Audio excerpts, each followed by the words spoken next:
अस्सलाम वालेकुम, मैं हूं रेहान तारिक और आप देख रहे हैं दस्तक। बज़ाहिर ऐसा लग रहा है जैसे तहरीक इंसाफ की सियासत की कोई वाज़ेह समत नहीं है। जैसा कि तहरीक इंसाफ कभी इदारों के साथ बैकडोर राब्तों की कोशिश करती है तो कभी इन्हीं इदारों के खिलाफ महाजराई करती दिखाई देती है। तहरीक इंसाफ एक ही वक्त में मज़ाहमत तो कभी मफाहमत करती नजर आती है। यहाँ तक कि पीटीआई ऑपोजिशन के सहारे हुकूमत के खिलाफ तहरीक तो चलाना चाहती है, लेकिन इन्हीं इत्तेहादी जमातों को एक तरह से तड़ियाँ भी लगा रही है, आंखें भी दिखा रही है। ज़ाहिर है तहरीक इंसाफ बैकडोर राब्तों में अब तक कोई कामयाबी नहीं समेट सकी, ना ही इनफरादी सतह पर वो कोई मौसर एहतजाज या जलसा कर सकी है। ऐसे में तहरीक इंसाफ के पास यही ऑप्शन बचता है कि वो दीगर अपोजिशन जमातों को साथ में लाकर चले, लेकिन JUIFA को भी पीटीआई की अंदरूनी तकसीम और तर्ज सियासत पर तहफ़्फ़ुज़ात हैं। इसलिए इत्तेहाद अभी इल्तवा का शिकार है। इसलिए ये तासुर उभर रहा है कि Tehreek Insaf grand opposition alliance ना बनने पर मखमसे का शिकार है। और शायद यही वजह है कि सलमान अकरम राजा अपोजिशन जमातों को लेकर एक तरह से सख्त रवैया अपनाते नजर आ रहे हैं। सलमान अकरम राजा ने अपोजिशन जमातों को वाज़ेह पैगाम देते इस वक्त पाकिस्तान में बुनियादी हुकूक की जंग चल रही है, कोई किसी पर एहसान नहीं करेगा अगर वो इस जंग में हमारा साथ देगा। इस वक्त पाकिस्तान में जमहूरियत, बुनियादी हुकूक, जिसको मैं शराफत कहता हूँ, उसकी जंग हो रही है। कोई किसी पे एहसान नहीं करेगा अगर वो इस जंग में हमारा साथ देगा। ये हर एक का फर्ज है कि वो आइन के लिए खड़ा हो, बुनियादी हुकूक के लिए खड़ा हो, वो खा JUI हो या कोई और। हमने बिल्कुल दावत दी है, हमने हाथ बढ़ाया है, हमने कहा आइए हमारे साथ चलिए, लेकिन कोई ये हम पे एहसान नहीं करेगा। अब देखा जाए तो पीटीआई बज़ाहिर ये तासुर दे रही है कि वो इत्तेहाद बानी पीटीआई की मुश्किलात को कम करने के लिए नहीं बना रही, बल्कि वो आइन और कानून के लिए इत्तेहाद को बनाकर हुकूमत के खिलाफ तहरीक चलाना चाहती है। लेकिन ज़मीनी हक़ाइक़ देखें तो इस वक्त पीटीआई को हुकूमत के खिलाफ मजबूत अपोजिशन इत्तेहाद की ज़रूरत है। लेकिन दिलचस्प बात यह है कि पीटीआई अपोजिशन जमातों को इस सख्त रवैये के साथ ये बता रही है कि उनकी तहरीक में शमूलियत पीटीआई पर कोई एहसान नहीं होगा। अब यही जारहाना रवैया पहले भी पीटीआई के लिए नुकसान का बाइस बना है, लेकिन तहरीक इंसाफ फिर कुछ सबक सीखने को तैयार नजर नहीं आ रही। और सबसे बढ़कर पार्टी रहनुमाओं के मुतज़ाद बयानात भी पार्टी की मुश्किलात बढ़ा रहे हैं। जैसा कि सलमान अकरम राजा के अपोजिशन जमातों के हवाले से बयान को देखा जाए तो वो बयान अपोजिशन इत्तेहाद को सबूताज कर सकता है, क्योंकि एक तरफ से ऐसे बयानात ग्रैंड अलायंस की तश्कील में मुश्किल पैदा कर रहे हैं। और आज इंतज़ामी दहशतगर्दी की अदालत के बाहर उमर अयूब ने इस बात का एतराफ़ किया है कि मौलाना फजल रहमान के साथ उनकी वाज़ेह खलीज है जिसे करने की कोशिश की जा रही है।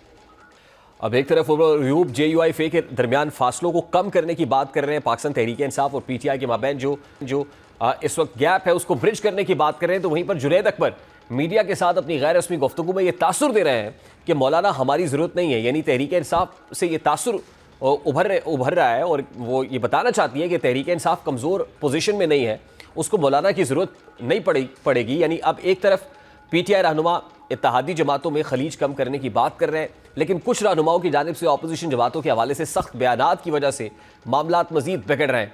अब जहाँ तहरीक इंसाफ अपोजिशन जमातों को लेकर मफाहमत और मज़ाहमत को एक साथ अपनाए हुए है, वहीं पर बैकडोर राब्तों के लिए भी वो ऐसा ही तर्ज अपनाए हुए नजर आ रही है। यही वजह है कि अब तक पीटीआई को बैकडोर राब्तों में कोई कामयाबी नहीं मिल सकी है, लेकिन फिर भी तहरीक इंसाफ इदारों से महाजराई के साथ साथ उनसे पसे पर्दा राब्तों की कोशिशों में मसरूफ़ है। लेकिन मीडिया रिपोर्ट्स के मुताबिक पीटीआई की जानिब से इदारों के खिलाफ सोशल मीडिया पर जारी मुहिम के बाद बैकडोर चैनल से होने वाले मुज़ाकरात को धचका लगा है। बैक चैनल मुज़ाकरात बहाल कराने की कोशिशों में मसरूफ़ तहरीक इंसाफ के रहनुमा पार्टी के ऑफिशियल एक्स अकाउंट पर जारी किए जाने वाले army chief general Asim Munir के खिलाफ जारहाना बयान पर मायूस नजर आते हैं। ये सूरत हाल तहरीक इंसाफ के लिए एक धचके से कम नहीं है, क्योंकि एक तरफ पीटीआई एस्टैब्लिशमेंट के साथ बातचीत के लिए कोशा है, तो दूसरी तरफ फौज मुखालिफ मुहिम चला रही है और आर्मी चीफ पर जाती हमले कर रही है। ज़राए के मुताबिक वज़ीर आला KP की अली अमीन गंडापुर और बैरिस्टर गौहर इस ताज़ा तरीन पेशरफ से आगाह है और रहनुमा बैक चैनल बातचीत में मसरूफ़ रहे हैं और अब मुबैना तौर पर इन कुव्वतों के साथ राब्ता करने की कोशिश भी की जा रही है। ताहम पार्टी में ये एहसास तक़वियत हासिल कर रहा है कि इस्टेब्लिशमेंट पर तनकीद करते हुए बातचीत के लिए कोशिशें करने का दोहरा बयान मौसर साबित नहीं हो सकेगा। ज़राए के मुताबिक बानी पीटीआई को इस बात पर कायल करने की कोशिश की गई है कि सोशल मीडिया पर इस्टेब्लिशमेंट के खिलाफ पार्टी का लबो लहजा नर्म रखा जाए, ताहम उन्होंने ऐसा नहीं किया और पीटीआई के कई रहनुमा तसादुम की इस हिकमत अमली से मुतफिक नहीं है। ताहम इस हिकमत अमली में तब्दीली लाने के मामले में वो बेबस नजर आते हैं। ज़राए का यह भी कहना है कि अली अमीन गंडापुर और बैरिस्टर गौहर की इस्टेब्लिशमेंट से बराह रास्त मुलाकातें नहीं हैं, ताहम दोनों लीडर कोशिशें कर रहे हैं कि पसे पर्दा ये मामलात हल हो सकें, ट्रैक पे आ सकें, जबकि इस्टेब्लिशमेंट से बातचीत कामयाब होने की सूरत में बानी पीटीआई को बड़ा रिलीफ मिल सकता है। अब एक तरफ पीटीआई तो राब्तों के जरिए मामलात को हल करना चाहती है, तो दूसरी जानिब तहरीक इंसाफ इदारों पर तनकीद का सिलसिला भी जारी रखे हुए है। शायद यही वजह है कि इस्टेब्लिशमेंट खुद को फासले पर रख रही है। शायद इसीलिए हाल ही में आर्मी चीफ ने बानी पीटीआई की जानिब से ख़त मौसूल होने की खबरों को मुस्तरद करते हुए कहा था कि अगर ऐसा कोई ख़त आया तो इसे पढ़ने की बजाय वज़ीर आज़म को भेज देंगे। यानी तहरीक इंसाफ एक वक्त में मफाहमत और मज़ाहमत की कश्ती में सवार है, जिसकी वजह से ना उसको अपोजिशन इत्तेहाद बनाने में अब तक कोई कामयाबी मिल सकी है, ना बैकडोर राब्तों के ज़रिए वो कोई बड़ा ब्रेक थ्रू हासिल कर सकी है। अब एक तरफ वो ईद के बाद दबादब मस्त कलंदर सड़कों पे आने का इरादा किए हुए है, लेकिन ऐसे में भी कोई तैयारी दिखाई नहीं दे रही कि पाकिस्तान तहरीक इंसाफ इस आखिरी ऑप्शन को भी एक्सरसाइज कर सके, ना ही ग्रैंड ऑपोजिशन अलायंस बनाने के मामले में कोई ख़ास पेशरफ्त हो सकी है। वो जो इंटरनेशनल फ्रंट से कुमक मिलने की उम्मीद की जा रही थी कि जैसे ही रजीम चेंज होगा अमेरिका में शायद कोई बड़ी तब्दीली आएगी या पाकिस्तानी हुकूमत और रियासत के ऊपर दबाव बढ़ाया जाएगा, ऐसा भी होता हुआ नज़र नहीं आ रहा। ये मामला भी फिजल आउट हो रहा है। इस वक्त पिछौता पाकिस्तान तहरीक इंसाफ के रहनुमा उन्होंने ज्वाइन किया हुआ है। अस्सलाम वालेकुम पिछौता साहब, बहुत बहुत शुक्रिया आपके वक्त के लिए। सर, सबसे पहले तो बानी पीटीआई से अडियाला जेल में मुलाकात से मुतालिक क्या पेशरफ्त है? आज भी पाकिस्तान तहरीक इंसाफ के लोग गए, मुलाकात नहीं हो सकी। मुलाकात ना होने की वजह से ये तकसीम है, बेचैनी है जो पाकिस्तान तहरीक इंसाफ की लीडरशिप में बढ़ रही है, डिफरेंस ऑफ ओपिनियन भी? बहुत शुक्रिया, बड़ी नवाज़िश, बड़ी मेहरबानी, आपने मौका दिया जी। बिल्कुल, आज खान साहब से मुलाकात की इजाज़त नहीं दी गई और 6 महीनों के अंदर एक दफ़ा मुलाकात की इजाज़त मिली है, वो भी कोर्ट हेयरिंग के दरमियान सियासी रहनुमाओं की मुलाकात की इजाज़त हुई थी। इमरान खान साहब से जो है मुलाकात के दरमियान हर्डल जो है, हालांकि इस्लामाबाद हाई कोर्ट के हुक्म की रोशनी में हर जुमरात को सियासी रहनुमाओं ने मिलना होता है और एक रात पहले ही हम तमाम लोगों के नाम भेज देते हैं जो खान साहब से मिलना चाहते हैं। खान साहब उधर खुद कोर्ट में भी दे देते हैं जब कोर्ट्स के अंदर समाअत चलती रही थी, क्योंकि अब तो समाअतें रमज़ान के अंदर चल नहीं रही, लिहाजा आज हमारे फिर रहनुमा आ गए और वापस आ गए। इसके साथ साथ एक और बड़ी अहम चीज़ ये है कि इमरान खान साहब के वकालतनामे वो भी नहीं दिए जा रहे। 16 फरवरी से कोई 3 वकालतनामे शोएब शाहीन साहब ने दिए थे और उसके बाद कल हमने एक वकील को भेजा, मुख्तलिफ पटिशन दायर करनी थी खान साहब के जेल के अंदर जो हालात उनके साथ हैं, उनकी बेगम के साथ हैं, या जुडिशल कमीशन 26 वाले साने के ऊपर बनाने के हवाले से पटिशन हमारी इस वजह से इल्तवा का शिकार हो रही है कि वो वकालतनामे दस्तखत नहीं करवाए जा रहे। बात यह है कि एक्सेस टू जस्टिस किसी जगह पर भी आप रोक नहीं सकते, तो यहाँ पर ना कानून है, ना आईन है, और अब उस जस्टिस तक पहुंचने के अंदर जो है वो भी रुकावट डाली। अच्छा, नहीं पिछौता साहब, बानी पीटीआई के बाद कोई भी इतना एम्पावर्ड नहीं है कि वो फैसला खुद ले सके, या इवन कोर कमेटी जो है वहां पर कोई कंसेंसस से डिसीजन लिया जा सके। अल्टीमेटली उसको बानी पीटीआई की सनद की जरूरत होती है। तो बानी पीटीआई से मुलाकात ना होने से इस वक्त हो क्या रहा है? यानी एक तरफ तो ग्रैंड ऑपोजिशन अलायंस बनाने में जो कंसर्न्स जेयूआई फेक है उसमें कोई जवाब नहीं मिल पा रहा, दूसरी तरफ मज़ाहमत इख्तियार करनी है या मफावत होगी, इस पर भी कोई हतमी फैसला नहीं हो पा रहा है। तो इसका मतलब ये कि बानी पीटीआई से मुलाकात ना होने से इटसेल्फ पाकिस्तान तहरीक इंसाफ को दचका तो लग रहा है, और अल्टीमेटली अगर ये स्ट्रैटेजी है दूसरी तरफ से काउंटर पार्ट की गवर्नमेंट की तो वो कामयाब हो रहा है। देखें, बात यह है कि इमरान खान साहब जो हैं वो चेयरमैन हैं तहरीक इंसाफ के, बानी हैं, नहीं चेयरमैन तो नहीं है उनका फैसला या उनकी इंडोर्समेंट, जी चेयरमैन अता चेयरमैन है ना जी, वो तो एक डील के जरिए इमरान खान साहब को, नवाज शरीफ को लाया गया और खान साहब तो बैरिस्टर गौर है ना सर, उनको सजाएं भी दी गई और डिस्क्वालीफाई किया। नहीं, बैरिस्टर गौर भी उसी सूरत में बने ना जब डिस्क्वालीफाई किया गया है इस रजीम चेंज ने, जो ऑपरेशन किया रजीम चेंज ने। हाँ, बैरिस्टर गौर बने लेकिन वो एम्पावर्ड नहीं है, ये वो फैसला नहीं ले सकते, फैसले का इख्तियार फिर बानी पीटीआई को ही है। बिल्कुल, फैसले का इख्तियार इमरान खान साहब के पास है, और बाकी जो पार्टी पीटीआई के रहनुमा हैं, जितने सीनियर रहनुमा हैं, अगर सेंसस के साथ कोई डिसीजन होता है जिसमें रूटीन के कोई मैटर्स हैं या रोजमर्रा के अमूर के हवाले से हैं तो वो डिसीजन ले लिए जाते हैं, लेकिन मेजर डिसीजन या बड़े डिसीजन या पार्टी के हवाले से मेन मामला वो बिल्कुल खान साहब वैसे नहीं पिछौता साहब, फ्रैंकली स्पीकिंग पार्टी के अंदर तो फिर डेमोक्रेसी ना हुई ना कि लोग कंसेंसस से कोई डिसीजन ले पाए, वो फिर डिपेंडेंट है बानी पीटीआई के ऊपर। बिल्कुल, पूरी पार्टी इमरान खान की इस बात के साथ खड़ी है, वर्कर्स उसके साथ खड़े हैं, ये पूरी कौम इमरान खान के साथ खड़ी है, और कौम जो है वो किसी पीटीआई के लीडर के साथ नहीं खड़ी, इमरान खान के साथ खड़ी है। वोट इमरान खान के, तो फैसले भी उसने लेने हैं। तो फिर तो सीधी सादी स्ट्रैटेजी गवर्नमेंट की, इमरान खान से मुलाकातों पे पाबंदी लगाओ और पाकिस्तान तहरीक इंसाफ की जो सेक्रेटरी लीडरशिप है उसको कंफ्यूज करे, और वो कंफ्यूज हो जाती है। नहीं, देखें, बात यह है कि हमारी यानी राजा साहब की और गौर साहब की मुलाकात हुई थी।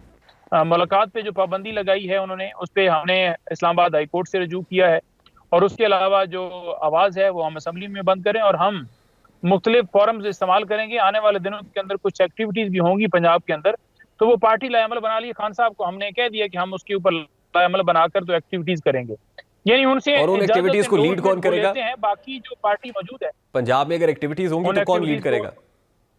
दो अभी डिस्कशन हो रही है। अपोजिशन इस वक्त हमारे साथ जो है उनके साथ, क्योंकि हमारी अब बातचीत उनके साथ भी वो हिस्सा है हमारे साथ, तो जिस हद तक जो है वो हो सकता है कि हम कोई, जैसे आपने देखा कि कौमी कॉन्फ्रेंस जहाँ पर हुई, ये अलायंस के साथ या मुख्तलिफ जमातों को दावत दे कि हम कोई एक्टिविटी करें। बहरहाल हमारी है और एक दो दिन में फाइनल हो जाएगी। अच्छा नईम साहब, JUIFA के साथ डेडलॉक क्या है, क्यों इत्तेहाद नहीं हो पा रहा है बाज़ाब्ता तौर पर? JUI के कुछ तहफ़्फ़ुज़ात हैं, जिन तहफ़्फ़ुज़ात को जो है वो बैठ के सॉल्व किया जाएगा। मौलाना साहब इस वक्त बाहर हैं, वो बाहर वापस आएंगे, वो बताएंगे। और जिस हद तक हम कर सकते हैं, आप देखें कि हमारा एजेंडा क्या है। हमारा एजेंडा है मुल्क में रूल ऑफ लॉ, आइन और कानून की हुक्मरानी। ठीक है, आइन की बालादस्ती, कानून की हुक्मरानी। तो हमारा एजेंडा वाज़ेह है, उस पर हर जमात को हम दावत दे रहे हैं, चाहे JUI हो या जमात इस्लामी हो या कोई और। लिहाजा हम तो अपना मौक़िफ़ लेकर चल रहे हैं और तमाम जमातों को ये देखना चाहिए, सोचना चाहिए और शामिल होना चाहिए कि ये PTI जो है वो अपने इक़्तिदार की नहीं, बल्कि इस मुल्क के इदारों की जाए। देखिए, आज भी सलमान अकरम राजा साहब ने कहा कि हम पे कोई इत्तेहाद करके एहसान नहीं करेगा। ऐसी बात जुनैद अकबर खान साहब ने भी की। तो क्या मौलाना फजल रहमान साहब के जो तहफ़्फ़ुज़ात हैं वो बहुत सख्त नौयत के, बहुत ही संजीदा नौयत के? नहीं, देखें, उन्होंने इस सेंस के अंदर जो बात की है, उन्होंने कहा है बेसिकली ऐसे लफ्ज़ों को उठा लिया जाता है और उस पर फिर उसका तासर इस तरह से दिया जाता है जैसे ये कह रहे हैं कि मौलाना साहब की कोई हमें ज़रूरत नहीं है, क्या वो ना भी आए तो खैर है। असल मकसद ये है कि जो बंदा भी इस वक्त इस मुल्क के लिए जंग लड़ेगा, आइन और कानून के साथ खड़ा होगा, वो तारीख में नाम लिखवा। अगर हम पीछे मौक़िफ़ से हट जाते हैं तो हमारी भी कोई वैल्यू नहीं होगी। तो ये वो बात कर रहे हैं कि हर जमात को फ़र्ज समझ के इसके अंदर शामिल होना चाहिए।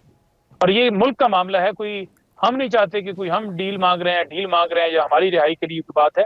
हम कह रहे हैं कि आप तमाम लोग इस मुल्क के अंदर जो फसाइयत है उसके खिलाफ खड़े हों और हक की आवाज़ बुलंद करें। अच्छा नईम साहब, ये हुकूमत बहुत सेलिब्रेशन मोड के अंदर है, ख़ासतौर पे गुज़श्ता रोज़ डोनाल्ड ट्रंप के स्टेटमेंट से, जिसमें उन्होंने हुकूमत की रियासत की तारीफ़ की है, तो उससे हुकूमत तो बहुत सेलिब्रेट कर रही है कि देखिए आप उम्मीदें वाबस्ता किए हुए थे डोनाल्ड ट्रंप से, डोनाल्ड ट्रंप का स्टेटमेंट तो आ गया है, तो अब वो उम्मीदें वो आज से दम तोड़ गई है।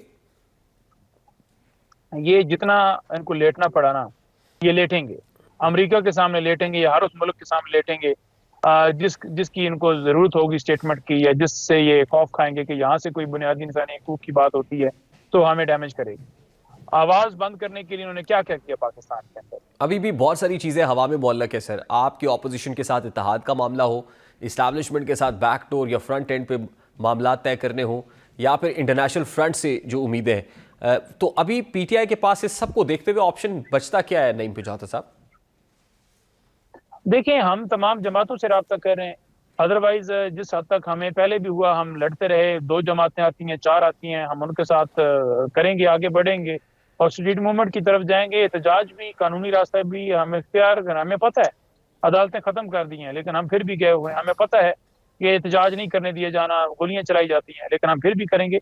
हम तो इस मुल्क में आखिरी सांस तक अपनी जो फाइट है इस मुल्क की खातिर लड़ते रहेंगे। बहुत शुक्रिया नईम हैदर पिजौता साहब आपके वक्त के लिए। पाकिस्तान तहरीक नईम पिजौता हमारे साथ मौजूद थे। ब्रेक लेते हैं, ब्रेक के बाद वापस आएंगे। सरकार इतना सेलिब्रेट क्यों कर रही है, हुकूमत सेलिब्रेशन मोड में क्यों है, हुकूमत से जानने की कोशिश करेंगे। इस ब्रेक के बाद हमारे साथ रहिएगा।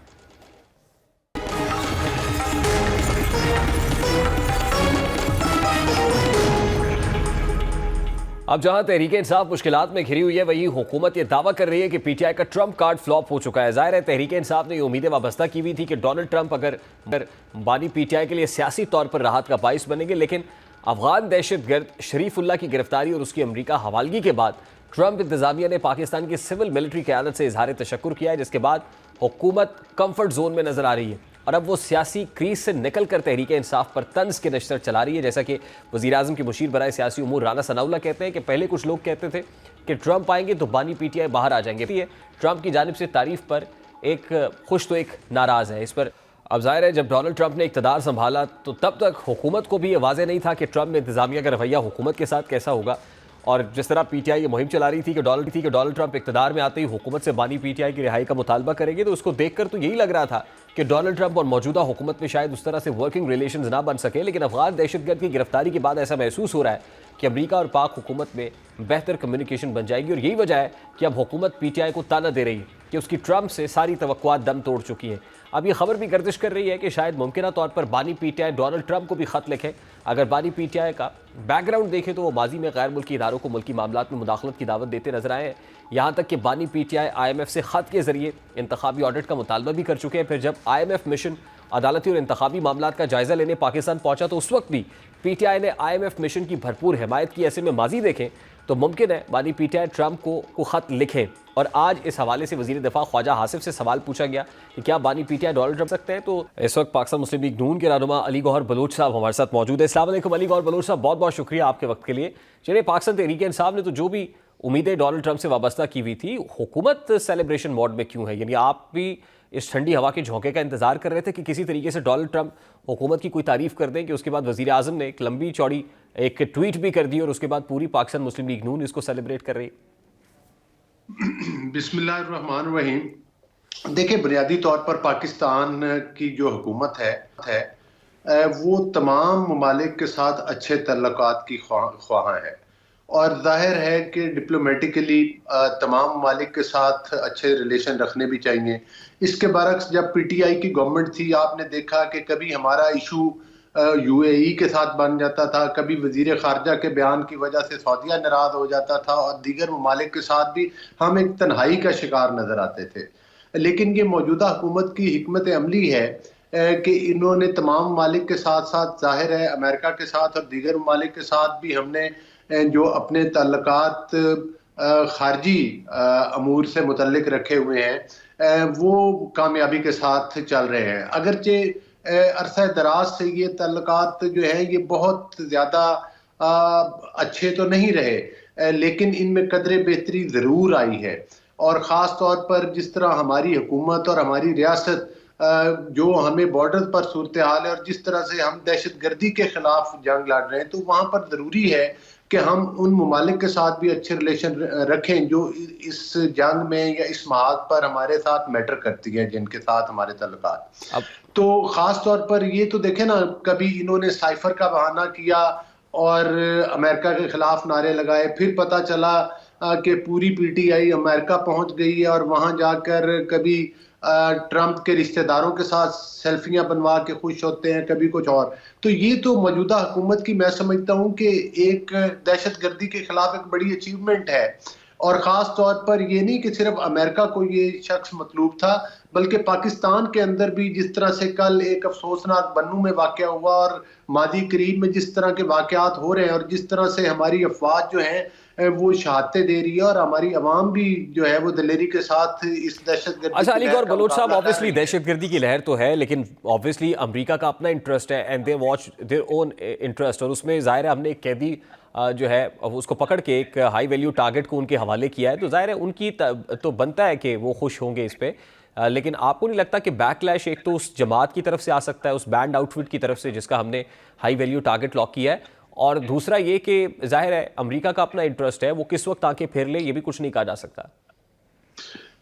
देखिए, अमेरिका या दीगर ममालिक जो हैं उनकी हिकमत अमली भी जो है वो अपनी स्ट्रेटजी के लिहाज से और अपने तरीक़ेकार के लिहाज से होती है पाकिस्तान के साथ। लेकिन इसके साथ साथ जहाँ तक दाइश या तालिबान या दीगर हुकूमतें, आपने देखा कि हमने तो अफगान तालिबान के साथ भी जिस तरह से साबका हुकूमत ने तमाम दहशतगर्दों को रिहा किया और वही दहशतगर्द फिर पाकिस्तान के लिए एक चैलेंज बनकर सामने आए, और जिसके लिए पाकिस्तान ये एक्सपेक्ट नहीं करता था। और मैं एक सियासी कारकुन की हैसियत से भी ये बात समझ आती है कि वो उस वक्त की हुकूमत की एक क्रिमिनल नेग्लिजेंस थी, और मैं तो समझता हूं कि उन लोगों को भी कटहरे में लाना चाहिए जिन लोगों ने ये सारा कुछ किया था और जिस तरह से उन दहशतगर्दों को आबाद किया और फिर दोबारा से उनके लिए सॉफ्ट कॉर्नर रखा। लेकिन उसका सिला हमें क्या मिला? इस नतीजे पर पहुंचकर हम चाहे दाइश हो चाहे वो, मैं अली गौहर बलोच साहब यही कह रहा हूं ना कि माजी में भी जाहिर है अमेरिका की जंग में कूद के हमारे सिविलियंस ने, आर्म्ड फोर्सेस ने, हमारे मुल्क ने बहुत नुकसान उठाया है। अब एक बार फिर क्या हम तैयार हैं? और फिर आज ही जो नंबर सामने आए हैं दहशतगर्दी के हवाले से वो बहुत अलार्मिंग है। आपको लगता है कि आने वाले दिनों में ये दहशतगर्दी का अफरीत जो है इसको काबू किया जा सकेगा, या इस खास तौर पे इस इंसिडेंट के बाद हम जो है इसको बैकफायर होता हुआ देखेंगे मजीद शिद्दत के साथ? नहीं, देखिए यहाँ पर काबिल जिक्र ये बात है कि जिस तरह से मुआशी तौर पर ये कहा जाता था कि पाकिस्तान तो दिवालिया होने जा रहा है, पाकिस्तान के खिलाफ पीटीआई के लोग खतूत लिख रहे थे कि पाकिस्तान को कर्जे ना दिए जाएं और कह रहे थे कि हम माइंस बिछा के जा रहे हैं। इसके बरक्स अब मुआशी तौर पर पाकिस्तान एक पटड़ी के ऊपर चढ़ गया। इसी तरह से मैं समझता हूं कि दहशतगर्दी की जंग, इसको आप सिर्फ अमेरिका की जंग नहीं कह सकते, क्योंकि इस वक्त पाकिस्तान जो है वो और पाकिस्तान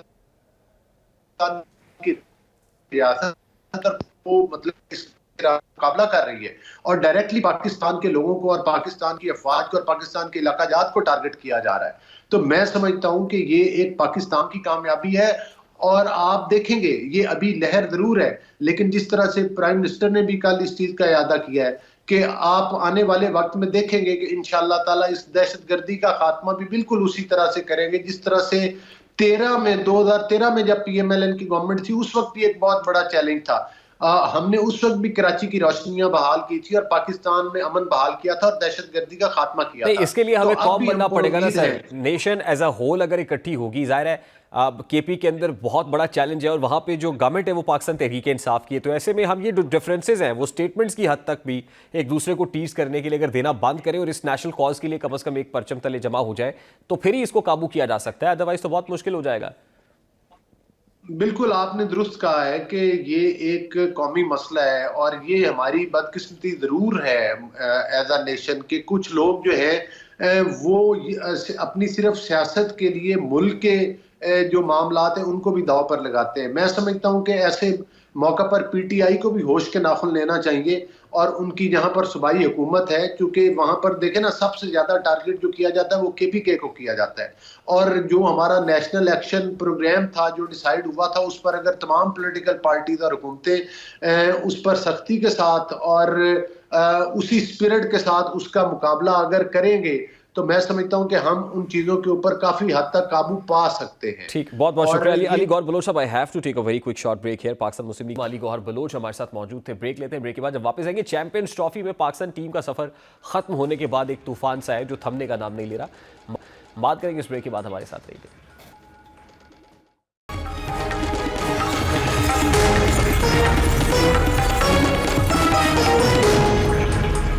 आईसीसी चैंपियंस ट्रॉफी में गोके पाकिस्तानी क्रिकेट टीम की कारकर्दगी मायूस कुन रही, लेकिन इसके बावजूद पाकिस्तान की मेजबानी के सभी मुतरफ निकले हैं। चैंपियंस ट्रॉफी के शानदार इंतजाम और लाजवाब मेहमान नवाजी पर भारत समेत दीगर ममालिक के क्रिकेट बोर्ड्स के सरबराहान चेयरमैन पीसीबी मोहसिन नकवी की तारीफ किए बगैर नहीं रह सके और खास तौर पर भारत जिसने हर मुमकिन कोशिश की कि वो पाकिस्तान से चैंपियंस ट्रॉफी की मेजबानी छीन सके, वो भी पाकिस्तान की मेजबानी की तारीफ किए बगैर नहीं रह सका।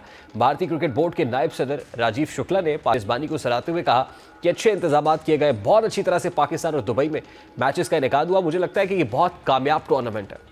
तारीफ वो है जो दुश्मन करे। यकीनी तौर पर आईसीसी चैंपियंस ट्रॉफी के पाकिस्तान में कामयाब इनेकाद का सहरा मोहसिन नकवी के सर सचता है। अब इस बात के इम्कानात बढ़ गए हैं कि पाकिस्तान में इस इवेंट की कामयाबी से इनेकाद के बाद मजीद टीमें पाकिस्तान आकर खेलेंगी और पाकिस्तान के क्रिकेट ग्राउंड्स की रौनकें बहाल होती चली जाएंगी। लेकिन दूसरी जानिब बदकिस्मती से कौमी क्रिकेट टीम की नाकिस कारकर्दगी पर शायकीन क्रिकेट अफसरदा है। और अब एक ऐसे वक्त में जब पाकिस्तान न्यूजीलैंड के खिलाफ सीरीज़ खेलने जा रहा है, ऐसे में टीम की सिलेक्शन पर सवालात उठाए जा रहे हैं। ये इल्ज़ाम लगाया जा रहा है कि चैंपियंस ट्रॉफी में ख़राब कारकर्दगी के बाद वही खिलाड़ी जिनकी इस इवेंट में कारकर्दगी का ग्राफ अफगानिस्तान और बांग्लादेश के खिलाड़ियों से भी नीचे था, वो एक बार फिर सेलेक्ट हुए हैं, जबकि जिस खिलाड़ी ने सबसे ज़्यादा रन्स बनाए उसे दोनों फॉर्मेट से निकाल दिया गया है। जबकि दूसरी जानिब देखा जाए तो कौमी टीम में उन्हीं खिलाड़ियों को लिया जा सकता है जो दस्तयाब है। जाहिर है पाकिस्तान का डोमेस्टिक क्रिकेट का स्ट्रक्चर तबाह हो चुका है, जिसको फिर से बहाल करने के लिए मोहसिन नकवी की कोशिशें अपनी जगह पर मौजूद हैं। पहले डोमेस्टिक क्रिकेट से बेहतरीन प्लेयर्स निकलते थे, लेकिन बानी पीटीआई के दौरे हुकूमत ने डोमेस्टिक टीमों को ख़त्म करके और डोमेस्टिक क्रिकेट के निज़ाम को तब्दील करते हुए ऑस्ट्रेलियन क्रिकेट की तर्ज का मॉडल मुतारिफ कराया गया था, जिसके तहत ऑस्ट्रेलियन क्रिकेट की तर्ज का फर्स्ट क्लास मॉडल तैयार किया गया, जिसमें सिर्फ 6 टीमें शामिल की गई। और जाहिर है महदूद टीमें होने की वजह से महदूद टैलेंट ही सामने आ सका। अब अगर टीम को बेहतर बनाना है तो डोमेस्टिक क्रिकेट के निज़ाम को बेहतर बनाना होगा और चेयरमैन पीसीबी मोहसिन नकवी इसकी बेहतरी के लिए भी कोशिश है, जिसके बाद उम्मीद की जा सकती है कि डोमेस्टिक क्रिकेट के जरिए फिर से बेपनाह टैलेंट निकल कर सामने आएगा। और जब यही टैलेंट कौमी क्रिकेट टीम की नुमाइंदगी, तो यकीनी तौर पर कौमी क्रिकेट टीम की कारकर्दगी में भी बेहतरी आएगी। ब्रेक लेंगे, ब्रेक के बाद वापस आएंगे, डिजिटल करेंसी से मुतालिक बात करेंगे। ब्रेक के बाद हमारे साथ रहिए।